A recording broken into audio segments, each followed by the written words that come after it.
सार्वभौमिकता के प्रति कोई इसमें उल्लेख ही नहीं। मेरे हिसाब से ये शपथ बिल्कुल इलॉजिकल, एंटी पीपल, लोगों के, देश के लोगों की एक बहुत बड़ी तौहीन और बेइज्जती है। यही नहीं, जब हमारा संविधान बना तो अंग्रेज चाहते थे कि इसकी शुरुआत उनके हिसाब से, अंग्रेज़ों ने अपनी डिक्टेटरशिप चलाई और उसी हिसाब से संविधान, यहाँ तक कि हमारा राष्ट्रगान जो वो चाहते थे वही हमारा राष्ट्रगान बना और वो जो चाहते थे उसी के हिसाब से हमारे संविधान की शुरुआत हुई। आप जानते हैं, हम कहते हैं ये संविधान हमने बनाया, संविधान बनाया। इस संविधान को अगर आप गहराई से पढ़ें तो 60% अंग्रेज़ों के द्वारा बनाया गया 1935 का the government of India act की नकल है। इस संविधान की भाषा 60% गवर्नमेंट ऑफ इंडिया एक्ट 1935 की कॉपी है, बिल्कुल उसी का मसौदा है। और बाकी हिस्सा कहीं इंग्लैंड से हो या अमेरिका से, इंग्लैंड से तो सभी कुछ है, अमेरिका से है, कहीं लोग कहते हैं आयरलैंड से है, कहीं कहीं से नकल करके बनाया गया है। ये सब नकल से बनाया हुआ। इसलिए हम कह रहे हैं, हमारा कहना है कि आज बदली हुई परिस्थितियों में ज्ञान जब इतनी चरम सीमा पे है, साइंटिफिक आउटलुक हो गया, आप डिजिटल पे जा रहे हैं, आप कैशलेस सोसाइटी बना रहे हैं, आप जब चंद्रमा, बृहस्पति, शुक्र, शनि, इतवार, रविवार, रवि तक में जाने के लिए तैयार बैठे हुए हैं, तो ये संविधान इतना आउटडेटेड, ऑब्सोलीट संविधान क्यों रहना चाहिए? इसको क्यों नहीं बदला जाना चाहिए बदलती हुई परिस्थितियों में? आज भारत की जो समस्या है, भारत की जो परिस्थिति है, उसमें इस संविधान की उपादेयता मुझे बिल्कुल लगती नहीं है। इस संविधान का कितना उल्लंघन हो चुका है उस पर हम बाद में बात करेंगे, और वो आप जब उस पर मनन करेंगे, उसको सुनेंगे, तो शायद आप विचलित हो जाएंगे। भारत के सुप्रीम कोर्ट ने ख़ास तौर से, और भारत के सांसदों ने, एमपीज़ एंड द जजेस ऑफ सुप्रीम कोर्ट, इस संविधान में अगर मैं ये कहूँ they have defecated on this constitution, कितना उल्लंघन उन्होंने, कितना इस breach, contravention of this constitution कि आप लोग सोच भी नहीं सकते, क्योंकि कभी सोचा ही नहीं। लोगों को कभी न सोच हुई, न उनको सोचने का मौका मिला, न साहस हुआ। कुछ लोग हो सकते थे जो ऐसा कर सकते थे, शायद उनका साहस ही नहीं हुआ। आप देखिए कि अंग्रेज़ों ने चाहा कि हम भारत को कहें India, that is Bharat, India कहें, और संविधान की शुरुआती इंडिया से भी। आप ज़रा देखिए, इंडिया दैट इज़ भारत होना, इसका क्या मतलब हुआ?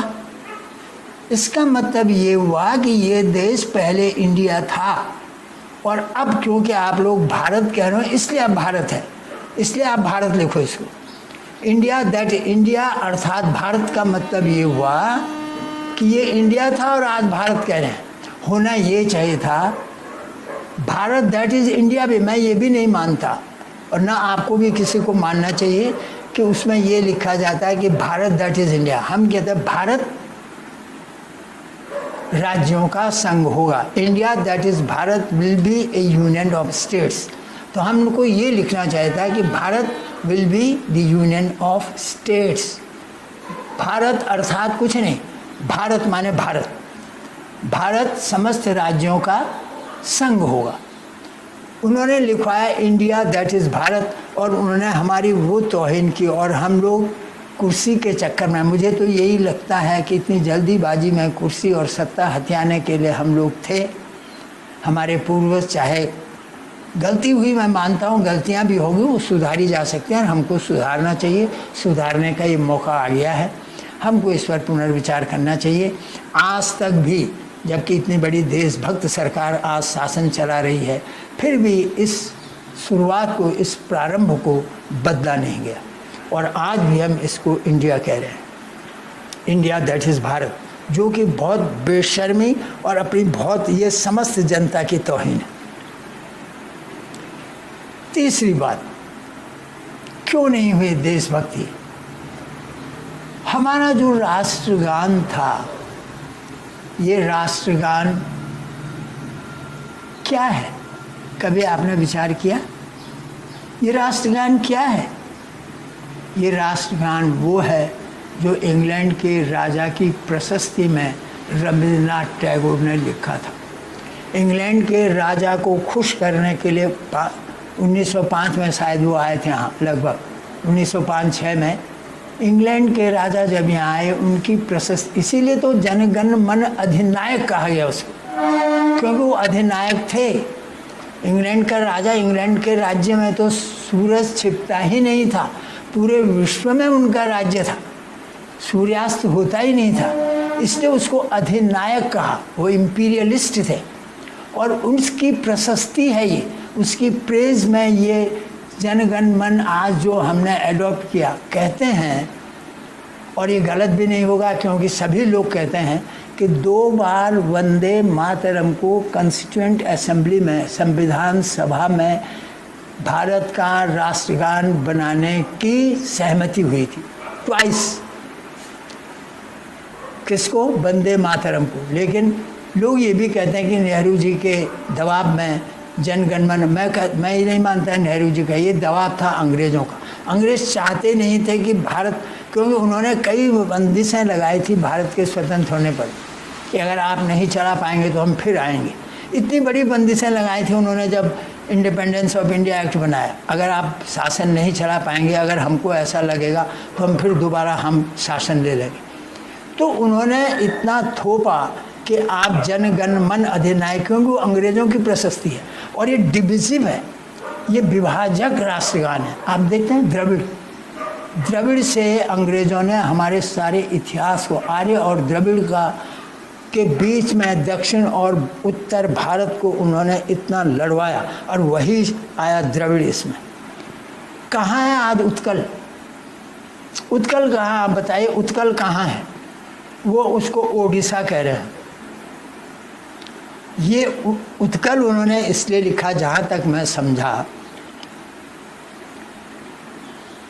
कि उस समय बंगाल, ये मैंने कालिदास जी के रघुवंश में भी जब ये पढ़ा तब मुझे भी लगा ये कलिंग और उत्कल उस समय 2 प्रदेश अलग अलग थे, 2 राज्य थे उस समय। उत्कल बिल्कुल बंगाल से मिला हुआ था, इसीलिए उन्होंने जब रघु के दिग्विजय का वर्णन करते हुए तब कालिदास जी ने लिखा है कि उत्कला दर्शित पंथो कलिंगा विमुखम यो। उत्कला दर्शित पंथो माने उत्कल के लोगों ने, आइए साहब ये रास्ता है, अब कलिंग की ओर जाए। यानी उत्कल के लोग जब बंगाल से वो आए रघु महाराज, तो उत्कल के लोगों ने उनको रास्ता दे दिया कि आप कलिंग को जाए, यानी उन्होंने सरेंडर कर दिया। तो इसका मतलब ये लग रहा है कि उत्कल बंगाल से मिला हुआ था, जो कि गौड़ देश के नाम से जाना जाता।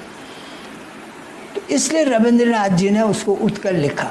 इनको राज्य के नाम लिखने की, उत्कल, द्रविड़, सिंध कहाँ है? आज भारत में है क्या? ये राष्ट्रगान केवल डिविसिव ही नहीं है, इसमें ऐसी चीज़ें हैं जो कि आज है ही नहीं भारत में। यही नहीं है, इस राष्ट्रगान का अर्थ मुझको सुप्रीम कोर्ट के सारे जज, भारत के सब लोग, यहाँ तक कि बंगाल के लोग बता दें इसका अर्थ क्या है। जनगण मन का, जिसका हम लोग अर्थ नहीं जानते हैं, जिस राष्ट्र, वो हमारे अंदर क्या देशभक्ति पैदा करेगा, क्या उत्साह पैदा करेगा, क्या मोटिवेट करेगा? असंभव। जब तक इसका अर्थ नहीं जानते, और अगर अर्थ नहीं जानते हैं तो ऐसे राष्ट्रगान का उद्देश्य और मतलब क्या है, इसका क्या रिलेवेंस है, इसकी प्रासंगिकता क्या है। मैं आज